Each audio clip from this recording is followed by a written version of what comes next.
क्या हाल है? बढ़िया।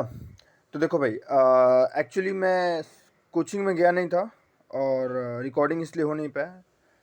ईपीएस बोल के एक चैप्टर है अपना, अकाउंटिंग स्टैंडर्ड, जो कि इन डेज है अपना चैप्टर में, इन डेज 33। देखो इसके ऊपर क्वेश्चन मतलब मैक्सिमम चांसेस है कि आ ही जाए।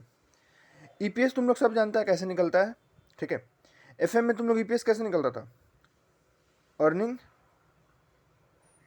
Available to equity share holders divided by number of shares, है ना। यही फॉर्मूला होता था। यही फॉर्मूला यहाँ पर भी यूज़ करेंगे और अपने ईपीएस निकालेंगे।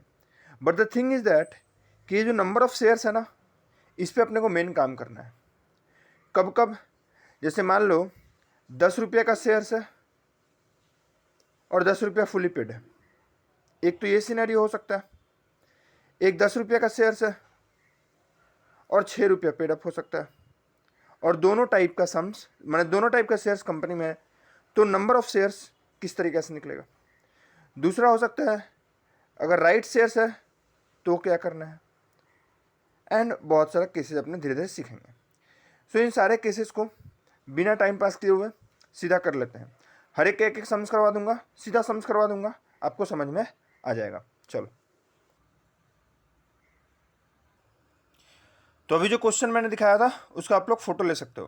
तो ये क्वेश्चन में सबसे पहला लाइन है 10 lakh equity shares of rupees 10 each 100 lakhs 1 lakh 10% cumulative redeemable preference shares rupees 10 lakh.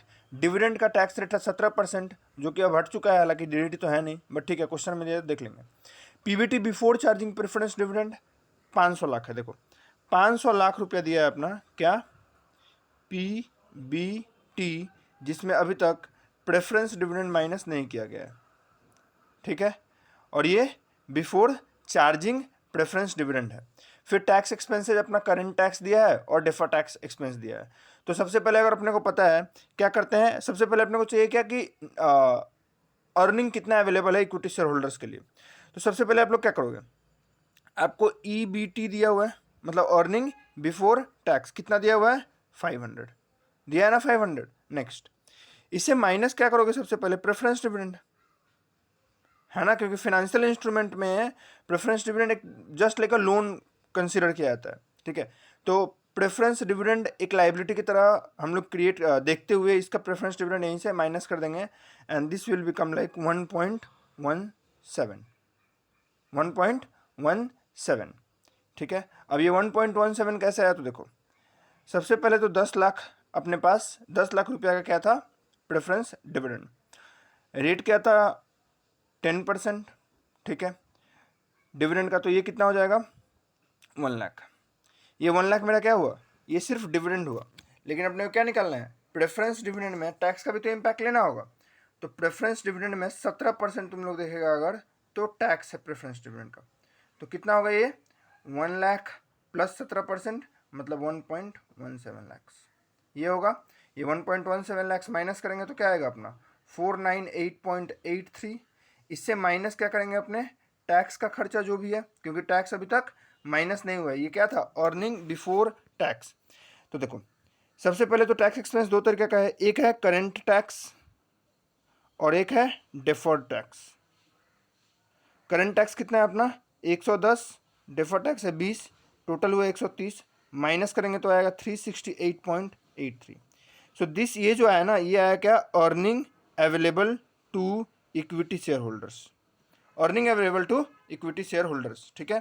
सो देखो फॉर्मूला क्या होता है, simple, earning available to equity share holders, ये पूरा लिखना है तुम लोग को एग्जाम में, मतलब earning available to equity shareholder divided by क्या होता है, नंबर ऑफ इक्विटी शेयर्स। यहाँ पे हम लोग उसको यूज करेंगे weighted average number of shares, वानोस आफिस, मतलब अपना earning available for equity share holders कितना है 368.83। इसको डिवाइड किससे करेंगे, अपना नंबर ऑफ शेयर्स कितना था अपने क्वेश्चन में, नंबर ऑफ शेयर्स था अपना 10 लाख, 100 लैक्स जो कि था रुपीज़ 10 ईच, तो इसको हम डिवाइड करेंगे तो कितना आएगा 10 लाख, और इसको लेंगे टोटल में तो ये अपना आ जाएगा 36.88 पर शेयर। सो ये क्या आ गया अपना ईपीएस। तो ये बहुत ईजी सम्स था, इस तरीके से अपने निकालेंगे। तो फॉर्मूला क्या हुआ, earning available to equity shareholder divided by weighted average number of shares. Weighted average number of shares, देखो अभी तो नंबर ऑफ शेयर्स इतना क्वेश्चन में था 10 लाख, हम लोगों ने 10 लाख लिया। वेटेड कब निकालेंगे, अगले क्वेश्चन में करते हैं। देखो अगर एग्जाम्पल 8 का बात करें तो क्या है यहाँ पे, earning attributable to ordinary shares for the year 2018-19 से 10 लाख रुपया, मतलब ये earning available to equity shares दे दिया। नंबर ऑफ शेयर्स 60,000 है क्या, नंबर ऑफ शेयर्स 1/4/2018 को 60,000 है, और 1/1/2018 को फिर से फ्रेश इशू किया हम लोग 20,000। अपने को ईपीएस बताना है, ठीक है। देखो यहीं पे आएगा वानुस, weighted average number of shares जो मैं बोल रहा हूँ।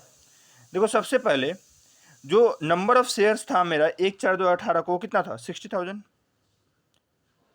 तो ये तो पूरा ऐड होगा, क्योंकि ये शेयर्स जो है आपने पूरे साल यूज किया है, करेक्ट, आपने पूरे साल यूज किया है।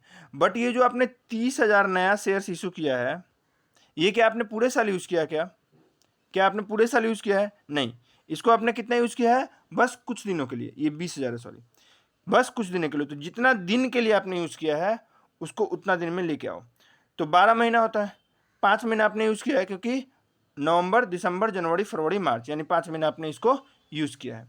तो ये टोटल जब करोगे तो ये आएगा 60,000 प्लस 8333, तो ये आएगा 68,333, ये आया अपना क्या, वानोस। देखो क्योंकि देखो 60,000 जो पूरे नंबर ऑफ शेयर्स जो पूरे साल हमने यूज किया उन शेयर होल्डर्स को, और जो कुछ दिन के लिए आए हैं उनको बताने के लिए तो अलग अलग होगा ना, तो 68,000 हो जाएगा ना, क्योंकि ये 20,000 तो पूरा साल यूज हुआ नहीं है, ये तो बस 60,000 पूरा साल यूज हुआ है। जितना दिन के लिए यूज हुआ हम उतना दिन के लिए यहाँ पे कंसिडर करके निकालेंगे, ठीक है। तो देखो इस बार क्या हो जाएगा अपना, 10 लाख रुपया क्या था अपना, earning available to equity shareholder divide by 68,333 करेंगे, तो ये अपना जो भी आएगा अपना कैलकुलेट कर लेंगे, ये आ जाएगा अपना क्या, ईपीएस। एक चीज ध्यान रखना, जैसे यहाँ पे क्या था 60,000 था, 20,000 इंटू 5/12 किए, हो सकता है कि 60,000 है क्वेश्चन में बोले, प्लस 20,000 हम लोगों ने नया इशू किया, इंटू 5/12 कर दिया।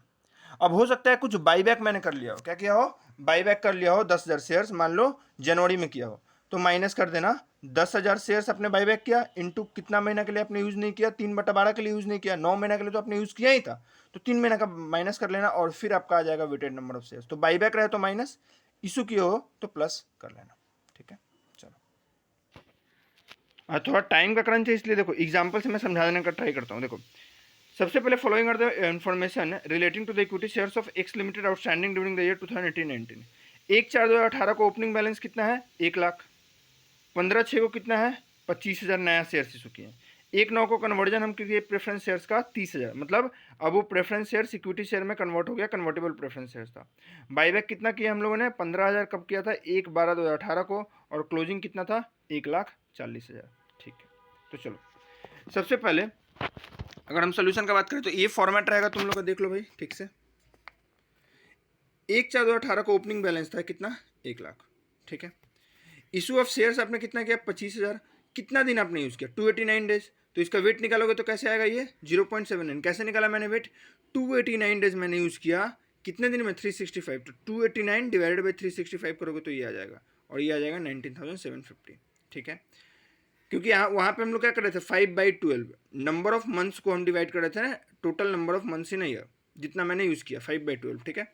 जैसे अगर तुम लोग ये ध्यान होगा तुम लोग को, तो यहाँ मैंने क्या किया था, 5/12 किया था, क्योंकि 5 महीना हम लोगों ने यूज़ किया 12 महीना में। उसी तरीके से यहाँ पे हम नंबर ऑफ डेज से कैलकुलेट कर रहे हैं, तो इसलिए मैंने यहाँ पे क्या किया, 289 को डिवाइड किया 365 से, तो ये 0.79 हो गया, ये 19,750 हो गया। अब देखो कन्वर्जन ऑफ प्रेफरेंस शेयर्स 30,000 का हुआ था, ये 212 दिन के लिए हुआ, अगेन 212 डिवाइड बाई 365, तो 17,400 आ गया। बाईबैक ऑफ शेयर्स करेंगे तो माइनस करेंगे, तो 121 दिन के लिए हम लोगों ने यूज़ नहीं किया, तो इतना माइनस कर दिया, ये आ गया 1,32,177 क्या मेरा weighted average number of shares. बात समझ में आ रहा है, weighted average number of shares ये मेरा आ गया। तो देखो भले मेरा क्लोजिंग बैलेंस कितना है, 1,40,000, बट मेरा weighted average number of shares कितना है, 1,32,177। तो एफएम में अपने weighted average number of shares नहीं निकालते हैं, जितना नंबर ऑफ शेयर्स लास्ट में दिया रहा था तो उसको डिवाइड करते थे, earning available to equity share holders, तो अपना क्या आता था, ईपीएस। बट यहाँ पे क्या है, weighted average number of shares निकालना होगा, आपने कितना दिन आपने यूज़ किया है उस हिसाब से आपको कंसिडर करना होगा। अब आते हैं एक नेक्स्ट टर्म्स में, ये क्या 2021 में आया हुआ है ऑनर्स में। देखो ईबीआईटी कितना है मेरा, 92,000। रेट ऑफ इनकम टैक्स कितना है, 25%। 12% डिवेंचर से 1 लाख, शेयर कैपिटल है 10%, cumulative preference shares of rupees 80,000 and 10,000 equity shares of rupees 10 is fully paid up. Calculate EPS when, जहाँ number of equity shares during the year पूरा use किया हुआ है और 2400 शेयर्स जो था वो 30 तारीख को यूज किया गया। तो देखो जैसे अगर आप देखोगे 92,000 शेयर्स जो था वो पूरे साल होगा, तो सॉरी 92,000 नहीं होगा, कहाँ है शेयर कैपिटल, तो शेयर कैपिटल ये रहा। हाँ 10,000 जो है पूरे साल है, तो उसको पूरे केस 1 में क्या हो जाएगा, पूरा 10,000 से डिवाइड करेंगे। बट केस 2 में क्या होगा, 10,000 पूरा साल भर यूज नहीं हुआ, 10,000 से माइनस करेंगे अपना 2,400, तो आएगा कितना अपना 7,600 पूरा साल यूज हुआ, कितना 7,600 ये पूरा साल यूज हुआ है, प्लस 2,400 तो पूरा साल यूज नहीं हुआ है, ये कितने महीना यूज हुआ है, सिर्फ 4 महीने यूज हुआ है, क्योंकि नवंबर में सॉरी आपने देखे तो नवंबर के एंड मतलब दिसंबर में स्टार्ट हुआ, तो दिसंबर जनवरी फरवरी मार्च। अब इसको कैलकुलेट करेंगे तो 8,400, तो इस केस में 8,400 अपना वानस हो जाए, यानी कि weighted average number of shares. तो देखो सबसे पहले अपना क्या है, ईबीआईटी निकालना होगा। तो देखो सबसे पहले अपना ईबीआईटी दिया हुआ है 92,000, डिवेंचर का इंटरेस्ट माइनस कर देंगे 12,000 रुपया। डिवेंचर का इंटरेस्ट 12,000 कैसे माइनस किया, तो 12% 1 लाख का डिवेंचर था, 12,000 माइनस किए तो आ गया अपने 80,000, इसमें से माइनस कर देंगे टैक्स, तो आ जाएगा 20,000, माइनस करेंगे इससे क्या 6। प्रेफरेंस डिविडेंड कितना होगा, प्रेफरेंस डिविडेंड होगा 10% 80,000 के ऊपर, तो ये आ गया 8,000, ये आ गया 52,000। 52,000 को पहले केस में डिवाइड करेंगे 10,000 से 5.20, और दूसरे केस में डिवाइड कर देंगे 52,000 डिवाइड बाई 8,400, तो आ जाएगा अपना क्या ईपीएस, जो कि 6.19 आएगा। बात समझ में आ रहा है, चलो बढ़िया। कोई भी डाउट हो तो मेरे को कॉल कर लेना या फिर मैसेज कर देना, ठीक है। देखो अभी तक तो हम लोग टाइम से खेल रहे थे, बट अब हम लोग पेडअप खेलेंगे। क्या खेलेंगे, पेडअप। देखो अगर 10 रुपया का शेयर्स है, देखो दो केस, 10 रुपया पर share at the rate ₹10, sorry देखो 10 रुपया पर शेयर था at the rate ₹10 fully paid, मतलब 10 रुपया का शेयर था, 10 रुपया फेस वैल्यू था और 10 रुपया पूरा पे कर दिया गया था। यहाँ पर भी 10 रुपया का शेयर था, 10 रुपया फेस वैल्यू था, बट 6 रुपया पे किया गया था।